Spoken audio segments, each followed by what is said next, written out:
And guys, ay install na natin yung dalawang gulong na nabili natin sa online store na may kasama ng dalawang boteng tire sealant at dalawang tire valve. Defective na rin kasi yung gulong natin sa likod, meron ng mga cracks, at sa harap naman yung mga bukol na rin. Part din kasi yung suspension natin. Pagka napalitan na natin ng bago, ay comfort na yung ride natin at para na rin sa safety natin. Ito yung after 1 year na tire sealant.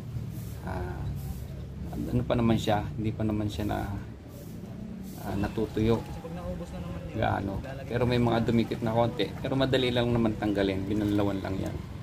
Kailan natin pinadaan natin maganda i-maintain natin yung correct tire pressure, mababa pang buhay ng ating tire life. Ikulang sa hangin, nade-deform o nagkakrak ang gulong pagka naman sobra matagtag. Yun lang guys, salamat.